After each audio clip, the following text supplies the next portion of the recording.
Hi guys, നിങ്ങളൊരു ബ്രേക്കപ്പിലൂടെ കടന്നു പോകുന്ന ഒരാളാണോ? അല്ലെങ്കിൽ നിങ്ങളുടെ ഫ്രണ്ട്സോ നിങ്ങൾക്ക് പരിചയമുള്ള ആരെങ്കിലും ഒരു ബ്രേക്കപ്പിലൂടെ കടന്നു പോകുന്നുണ്ടോ? ബ്രേക്കപ്പ് ഒരിക്കലും ഒരു തമാശയല്ല. കാരണം അതിലൂടെ കടന്നു പോകുന്ന ഒരാൾക്ക് മാത്രമേ അതിന്റെ വേദന എന്താണെന്ന് ശരിക്കും മനസ്സിലാവുള്ളൂ. ചില സമയത്ത് നിങ്ങൾ ബ്രേക്കപ്പിലൂടെ കടന്നു പോകുന്ന ടൈമിൽ നിങ്ങൾ കുറെ കൺഫ്യൂസ്ഡ് ആവും. ഇനി എന്താണ് ഞാൻ ചെയ്യേണ്ടത്, അല്ലെങ്കിൽ എങ്ങനെയാണ് ഞാനിത് മാനേജ് ചെയ്യേണ്ടതെന്ന്. അല്ലെങ്കിൽ ഇപ്പൊ നിങ്ങളുടെ ഫ്രണ്ട്സോ നിങ്ങൾക്ക് പരിചയമുള്ള ആരെങ്കിലും ബ്രേക്കപ്പിലൂടെ കടന്നു പോകുന്ന ടൈമിൽ അവരെ എങ്ങനെ ഹെൽപ്പ് ചെയ്യണമെന്ന് പല സമയത്ത് നമുക്കറിയില്ല. സോ ഈ ബ്രേക്കപ്പ് മാനേജ് ചെയ്യാൻ അല്ലെങ്കിൽ ബ്രേക്കപ്പിലൂടെ വരുന്ന ഈ വേദന കുറയ്ക്കാൻ ആദ്യത്തെ സ്റ്റെപ്പ് എന്ന് പറയുന്നത് ബ്രേക്കപ്പ് എന്താണ് എന്ന് മനസ്സിലാക്കേണ്ടതാണ്.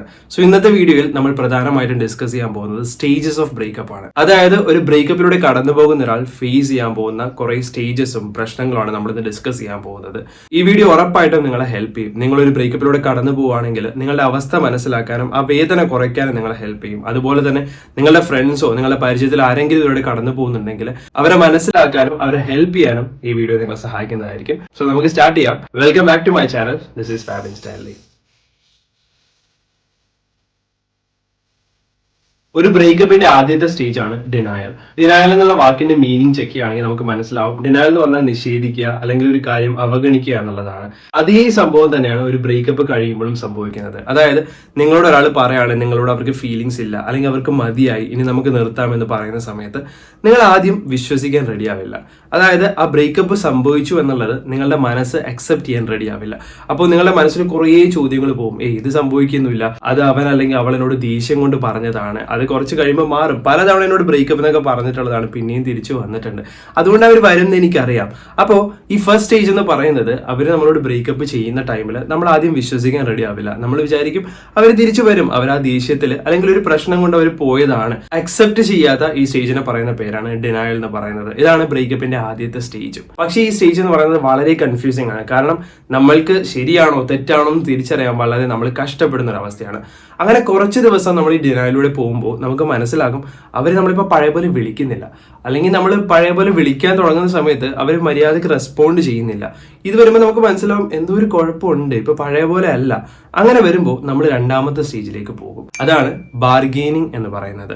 ബാർഗെയിനിങ് എന്നുള്ള വാക്ക് കേൾക്കുമ്പോൾ തന്നെ നമുക്ക് അറിയാൻ പറ്റും, നമ്മളൊരു കടയിൽ പോയി ബാർഗെയിൻ ചെയ്യാറില്ലേ? അതായത് ചില സമയത്ത് ഒരു സാധനം വാങ്ങിക്കുമ്പോൾ അത് കുറച്ചുകൂടി വില കുറച്ച് കിട്ടാൻ വേണ്ടി അല്ലെങ്കിൽ നമ്മൾ ആഗ്രഹിക്കുന്ന രീതിയിൽ കിട്ടാൻ വേണ്ടി നമ്മൾ അതിന് കുറേ റീസൺസ് പറഞ്ഞിട്ട് അത് നമുക്ക് വേണ്ട രീതിയിൽ നമ്മൾ വാങ്ങിക്കാൻ ശ്രമിക്കും അല്ലെ? ചില സമയത്ത് നമുക്ക് വില കുറച്ച് കിട്ടും, ചില സമയത്ത് നമുക്ക് കിട്ടില്ല.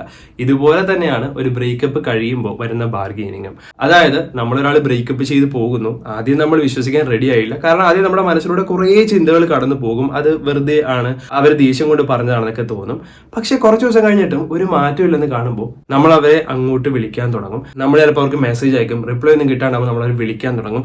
വിളിച്ചു കഴിയുമ്പോൾ നമ്മൾ ബാർഗെയിൻ ചെയ്യാൻ തുടങ്ങും. അതായത് നമ്മൾ അവരോട് പറയും, നീ എന്നോട് പറഞ്ഞതല്ലേ ഞാൻ വിട്ടിട്ട് പോയാലും നീ എന്നെ ഒരിക്കലും ഇട്ടിട്ട് പോവില്ല എന്ന്, നിനക്ക് ഓർമ്മയില്ല നമ്മൾ ഫ്യൂച്ചറിനെ പറ്റി പ്ലാൻ ചെയ്തത്, നമ്മൾ അവിടെ പോവാന്നൊക്കെ പറഞ്ഞതല്ലേ, നമുക്ക് ഇങ്ങനെ ചെയ്യണം, ബാക്കിയുള്ളവരെക്കാൾ അടിപൊളിയാകണം എന്നൊക്കെ നമ്മൾ കുറെ പ്ലാൻ ചെയ്തതല്ലേ, ഇതൊക്കെ നീ മറന്നുപോയോ, നീ എനിക്ക് പ്രോമിസ് തന്നതല്ലേ എന്നൊക്കെ പറഞ്ഞ് നമ്മൾ ബാർഗെയിൻ ചെയ്യാൻ തുടങ്ങും. ഈ ബാർഗെയിൻ സ്റ്റേജിൽ നമ്മൾ അവരുടെ പ്രോമിസ് ഓർമ്മിപ്പിക്കാൻ മാത്രമല്ല, ചില സമയത്ത് നമ്മൾ കുറ്റങ്ങളെല്ലാം ഏറ്റെടുക്കാൻ റെഡിയാകും. അതായത് എന്റെ കുഴപ്പം കൊണ്ടാണ്, എനിക്ക് മനസ്സിലായി, ഞാൻ അങ്ങനെ ചെയ്താൽ മതിയായിരുന്നു, ഞാൻ ഇങ്ങനെ ചെയ്താൽ മതിയായിരുന്നു എന്ന് പറഞ്ഞ് നമ്മൾ എല്ലാ കുറ്റങ്ങളും ഏറ്റെടുക്കാൻ റെഡിയാക്കും. അവരെങ്ങനെയെങ്കിലും തിരിച്ചു വരാൻ നിങ്ങൾ ചിലപ്പോൾ പറയും, നീ ഒന്ന് വന്നാൽ മതി, ഞാൻ എല്ലാ രീതിയിൽ അഡ്ജസ്റ്റ് ചെയ്തോളാം, ഞാൻ പഴയ പോലെ ആവില്ല, ഞാൻ നിനക്ക് ഇഷ്ടമുള്ള രീതിയിലൊക്കെ നിന്നോളാം, നീ എന്ത് വേണമെങ്കിലും ചെയ്തു, എനിക്കൊരു കുഴപ്പമില്ല, ബട്ട് എൻ്റെ കൂടെ നിന്നാൽ മാത്രം മതി. അങ്ങനെ കുറേ ന്യായീകരണങ്ങൾ, നമ്മൾ അവരെ പഴയ കാര്യങ്ങൾ ഓർമ്മിപ്പിക്കുക, അങ്ങനെ കുറേ അവർ തിരിച്ചു വരാനുള്ള എല്ലാ രീതിയിലും നമ്മൾ ബാർഗെയിൻ ചെയ്യാൻ തുടങ്ങും. ചിലപ്പോൾ നമ്മൾ കരഞ്ഞ് കാല് പിടിക്കാൻ വരെ റെഡിയാവുന്ന ഒരു അവസ്ഥയാണ് ബാർഗെയിനിങ് എന്ന് പറയുന്നത്. അപ്പോൾ ഡിനയൽ കഴിഞ്ഞ് ബാർഗെയിനിങ്. പക്ഷെ മനസ്സിലാക്കുക, ഈ സ്റ്റേജുകളെല്ലാം ചിലപ്പോൾ ഒരുമിച്ച് പോകാം. അതായത് ചിലപ്പോൾ ഒരു ദിവസം തന്നെ സംഭവിക്കാം, ചിലപ്പോൾ പല ദിവസങ്ങളായിട്ട് സംഭവിക്കാം. ഈ ഓർഡറിൽ പോകണമെന്നും നിർബന്ധമില്ല. അടുത്ത സ്റ്റേജാണ് ആങ്കർ എന്ന് പറയുന്നത്. അതായത് നമ്മൾ ആദ്യം വിശ്വസിച്ചല്ല ബ്രേക്കപ്പിന്റെ കാര്യം, രണ്ടാമത് നമ്മൾ ബാർഗെയിൻ ചെയ്യാൻ തുടങ്ങി. നമ്മൾ അവരോട് കാര്യങ്ങളൊക്കെ പറഞ്ഞ് അവർ തന്ന പ്രോമിസും കാര്യങ്ങളൊക്കെ നമ്മൾ അവർ ഓർമ്മിപ്പിച്ച് അവർ പിന്നെയും വിളിച്ചു, ടെക്സ്റ്റ് ചെയ്തു, സ്റ്റോക്ക് ചെയ്തു, ഇതൊന്നും ചെയ്തിട്ടും ഒരു മാറ്റമില്ല. നമ്മൾ കാല് പിടിക്കാൻ വരെ റെഡി ആയിട്ടും ഒരു മാറ്റമില്ല. ആ സമയത്ത് നമ്മളുടെ മനസ്സ് ആകെ ഡിസ്റ്റർബ്ഡ് ആവും. അപ്പോൾ നമ്മളൊരു ദേഷ്യം ഡെവലപ്പ് ചെയ്യാൻ തുടങ്ങും. അപ്പോൾ നമുക്ക് ആകെ ദേഷ്യം വരുമ്പോൾ നമ്മൾ അവരെ ചീത്ത പറയാൻ തുടങ്ങും. നീ എന്നോട് ഇങ്ങനെ പറഞ്ഞല്ലേ, നീ ഇപ്പം എന്നെ ചതിക്കല്ലേ, നീ എന്നെ തേക്കുകയാണല്ലേ. പിന്നെ നമ്മൾ ചിലപ്പോൾ അവരുടെ ഫ്രണ്ട്സിനോടും പറയും, അവൻ അല്ലെങ്കിൽ അവൾ എന്നെ തേച്ചു, അവൾക്ക് വേറെ ആരെയോ കിട്ടി. അപ്പൊ അങ്ങനെ കുറേ കാര്യങ്ങൾ പറഞ്ഞ് നമുക്ക് അവരോട് ദേഷ്യം വരും. എന്നോട് ഇങ്ങനെ ചെയ്തു, ഞാൻ അവരെ വെറുതെ വിടണം, ഞാൻ പ്രതികാരം വീട്ടിയിരിക്കും. ഈ സമയത്താണ് പല ആൾക്കാർക്കും പ്രതികാരം വീട്ടണം അല്ലെങ്കിൽ സ്വയം നശിപ്പിക്കണം എന്നുള്ള ചിന്ത വരുന്നത്. എനിക്ക് ചത്തേ മതിയാകും, ഞാൻ ചാകാൻ പോവാണ്, ഇങ്ങനെയൊക്കെ കുറേ കാര്യങ്ങൾ പറയുന്ന ഒരു സ്റ്റേജാണ് ആങ്കർ ആങ്കർ എന്ന് പറയുന്നത്. ഈ ആങ്കർ നല്ലതാണോ ചീത്തയാണോ എന്ന് ചോദിച്ചാൽ ആദ്യത്തെ നിമിഷത്തിൽ നമുക്ക് തോന്നും ആങ്കർ എന്ന് കേൾക്കുമ്പോൾ നെഗറ്റീവായിട്ട്. പക്ഷെ ആങ്കറിന് ഒരു പോസിറ്റീവ് ഭാഗം കൂടിയുണ്ട്.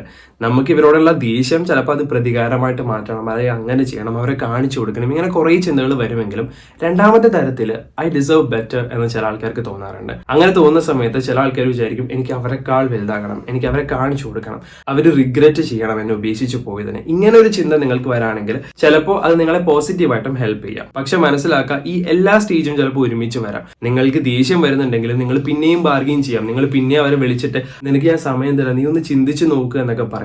ആ സമയത്ത് അവർ ചിലപ്പോൾ പറ്റില്ല എന്ന് പറയുമ്പോൾ നമുക്ക് പിന്നെയും ദേഷ്യം വരാം. അപ്പൊ നമ്മൾ ചിലപ്പോൾ അവരെ തെറി വിളിക്കാം, പിന്നെയും ഫൈറ്റും വലിയ പ്രശ്നങ്ങളാകാം. കുറച്ച് കഴിയുമ്പോൾ നമുക്ക് റിഗ്രറ്റ് വരാനുള്ള ചാൻസും ഉണ്ട്. അങ്ങനെ നമ്മൾ കുറച്ച് ദിവസം പിന്നെയും ട്രൈ ചെയ്തുകൊണ്ടിരിക്കും. നടക്കുന്നില്ല എന്ന് കാണുമ്പോൾ നമ്മൾ 4ാമത്തെ സ്റ്റേജിലേക്ക് പോകും. അതാണ് ഡിപ്രഷൻ. മനസ്സിലാക്കുക, ഡിപ്രഷൻ എന്നുള്ള വാക്ക് നമ്മൾ കുറെ കേട്ടിട്ടുണ്ടാവും. ചിലപ്പോൾ ചില ആൾക്കാർ പറയുന്നതും കേട്ടിട്ടുണ്ടാവും, ഞാൻ ഡിപ്രഷനിലൂടെ കടന്നു പോവാണെന്നൊക്കെ. പക്ഷെ നമ്മൾ കേൾക്കുന്ന വാക്ക് പോലെ അത്ര ഈസി അല്ല ഡിപ്രഷൻ എന്ന് പറയുന്ന അവസ്ഥ.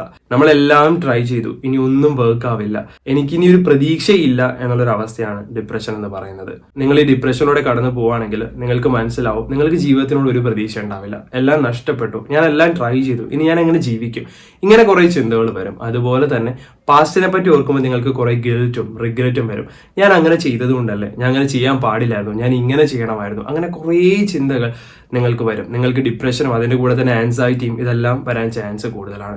അപ്പോൾ ഡിപ്രഷൻ വരുന്ന ടൈമിൽ ചിലപ്പോൾ നിങ്ങൾക്ക് ഒന്നും ചെയ്യാൻ തോന്നില്ല, പണ്ട് ഇൻട്രസ്റ്റഡ് ആയ ഒരു കാര്യങ്ങൾ ചിലപ്പോൾ ചെയ്യാൻ തോന്നില്ല, ഫുൾ ടൈം നിങ്ങൾക്ക് ബെഡിൽ തന്നെ ഇരിക്കാൻ തോന്നും, അല്ലെങ്കിൽ കുറേ നേരം കിടന്നുറങ്ങാൻ തോന്നും, ചിലപ്പോൾ ഭക്ഷണം കഴിക്കാൻ തോന്നില്ല, നെഞ്ചിനുള്ളിൽ എന്തോ ഇരിക്കുന്നത് പോലെ അല്ലെങ്കിൽ ഛർദ്ദിക്കാൻ വരുന്നത് പോലെയുള്ള ഫീല് വരാം, ആരോട് സംസാരിക്കാൻ തോന്നുന്നില്ല, പണ്ടുണ്ടായ ഫ്രണ്ട്സിനോട് വരെ സംസാരിക്കാണ്ടാകുന്നു, അങ്ങനെ ഒറ്റയ്ക്ക് ഒരു റൂമിൽ ഒതുങ്ങി ഇരിക്കുന്ന അവസ്ഥയിലേക്ക് വരും. പലപ്പോഴും നിങ്ങളുടെ ഫ്രണ്ട്സോ നിങ്ങൾക്ക് പരിചയമുള്ള ആരെങ്കിലും ഡിപ്രഷനിലൂടെ കടന്നു പോവാണെങ്കിൽ നമ്മൾ അവരോട് പറയും, നീ ചില്ലാകും, നീ ഹാപ്പി ആയിട്ടിരിക്കും, നീ ബാക്കിയുള്ള ആൾക്കാരോട് പോയി സംസാരിക്കും, ഇതൊക്കെ ശരിയാകും, ഇത് ജസ്റ്റ് ബ്രേക്കപ്പ് അല്ലേ എന്നൊക്കെ പറഞ്ഞ് നമ്മൾ അവരെ ആശ്വസിപ്പിക്കാൻ ശ്രമിക്കാറുണ്ട്. പക്ഷെ ഡിപ്രഷനോടെ കടന്നു പോകുന്ന ഒരാളെ അങ്ങനെ ആശ്വസിപ്പിച്ചതുകൊണ്ട് അത് ശരിയാവില്ല. നമ്മൾ മനസ്സിലാക്കേണ്ടത്, ഒരു ബ്രേക്കപ്പ് കഴിയുമ്പോൾ ആൾക്കാർ ഈ സ്റ്റേജിലൂടെ കടന്നു പോകാം. അപ്പൊ ഈ സ്റ്റേജസിനെ പറ്റി നമുക്കൊരു ഐഡിയ ഉണ്ടെങ്കിൽ നമുക്ക് ആ രീതിയിൽ അവരെ ഒന്ന് സപ്പോർട്ട് ചെയ്യാൻ പറ്റും. നിങ്ങളിപ്പോൾ ഒരു ബ്രേക്കപ്പിലൂടെ കടന്നു പോവാണെങ്കിലും നിങ്ങൾക്ക് മനസ്സിലായിട്ടുണ്ടാവും നിങ്ങൾ ചിലപ്പോൾ ഈ ഡിനായലും ബാർഗെയിനിങ് ഒക്കെ കഴിഞ്ഞ് ഏറ്റവും അവസാനം ഒന്നും പറ്റാണ്ട്, ചിലപ്പോൾ ദേഷ്യപ്പെട്ട് ഒന്നും പറ്റാണ്ട് അവസാനത്തെ സ്ഥിതിയിലെത്തുകയായിരിക്കും.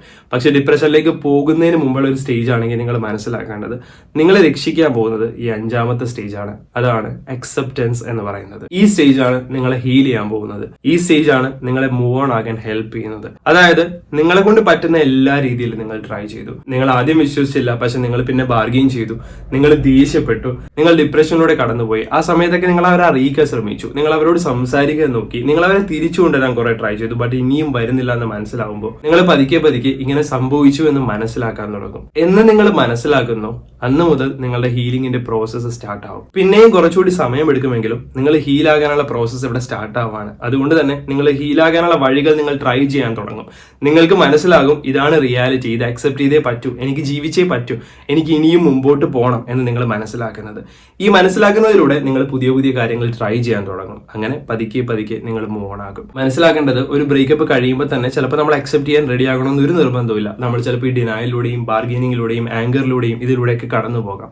And that's normal. ബിക്കോസ് കുറെ ആൾക്കാർക്ക് സംഭവിക്കുന്ന ഒരു കാര്യമാണ്, അയ്യോ ഞാൻ അങ്ങനെ ചെയ്തല്ലോ, ഞാൻ അവരുടെ പുറകെ പോയല്ലോ എന്നോർത്ത് നിങ്ങൾ റിഗ്രറ്റ് ചെയ്യേണ്ട ഒരു ആവശ്യവുമില്ല. ബിക്കോസ് സംഭവിച്ചത് സംഭവിച്ചു. നിങ്ങൾ ട്രൈ ചെയ്ത് ഒന്നും സംഭവിക്കുന്നില്ലെങ്കിൽ ഏറ്റവും അവസാനത്തെ സ്റ്റേജ് ആണ് അക്സെപ്റ്റൻസ് എന്ന് പറയുന്നത്. നിങ്ങൾ എന്ന് അക്സെപ്റ്റ് ചെയ്യാൻ റെഡി ആകുന്നു അന്ന് മാത്രമേ നിങ്ങൾക്ക് ഈ ബ്രേക്കപ്പിന്റെ വേദനയിൽ നിന്ന് മാറ്റം വരികയുള്ളൂ. നിങ്ങൾ അക്സെപ്റ്റ് ചെയ്യാണ്ടിരിക്കുന്നിടത്തോളം കാലം ഈ പെയിൻ നിങ്ങളുടെ മനസ്സിലുണ്ടാകും. നിങ്ങൾ എത്രത്തോളം വൈകുന്നു ഒരു സ്റ്റേജിലൂടെ കടന്നു പോകാൻ, അത്രത്തോളം വൈകും നിങ്ങളുടെ ഈ വേദന മാറാൻ വേണ്ടി. ഇതിനെപ്പറ്റി ഇനിയും കുറെ കാര്യങ്ങൾ സംസാരിക്കാനുണ്ട്. നിങ്ങളുടെ മനസ്സിൽ കുറെ ചിന്തകൾ വരുന്നുണ്ടാവും. ബ്രേക്കപ്പ് കഴിയുമ്പോൾ തന്നെ ഞാൻ അവരെ വിളിക്കാണ്ടിരുന്നത് എന്ത് സംഭവിക്കും, ഞാൻ വിളിച്ചില്ലെങ്കിൽ അവരെന്നെ മറന്നു പോകുമോ, അല്ലെങ്കിൽ നോ കോണ്ടാക്ട് റൂൾ എന്താണ്, ഇത് ചെയ്തതുകൊണ്ട് എന്തെങ്കിലും അർത്ഥമുണ്ടോ, അല്ലെങ്കിൽ ഇഷ്ടം എന്നൊക്കെ പറയുന്നത് ഇത്രയേ ഉള്ളൂ, ആൾക്കാർ നമ്മളെ വേഗം ഉപേക്ഷിച്ച് പോകുമോ, ഞാൻ എന്താണ് ചെയ്യേണ്ടത്, ഇങ്ങനെ കുറേ ചിന്തകൾ നിങ്ങളുടെ മനസ്സിൽ വരാം. ഇതിനെപ്പറ്റിയെല്ലാം ഞാൻ ഇനിയും സംസാരിക്കുന്നതായിരിക്കും. അടുത്ത വീഡിയോയിൽ ഞാൻ ഇതിനെപ്പറ്റി കൂടുതൽ നിങ്ങളോട് സംസാരിക്കാം. സോ അതുവരെ നിങ്ങളൊന്ന് വെയിറ്റ് ചെയ്യുക. സോ നിങ്ങൾ ഇതുവരെ ചാനൽ സബ്സ്ക്രൈബ് ചെയ്തിട്ടില്ലെങ്കിൽ ദയവായി ചാനൽ സബ്സ്ക്രൈബ് ചെയ്യുക. അടുത്ത വീഡിയോയിൽ കാണുന്നതുവരെ bye, thank you so much.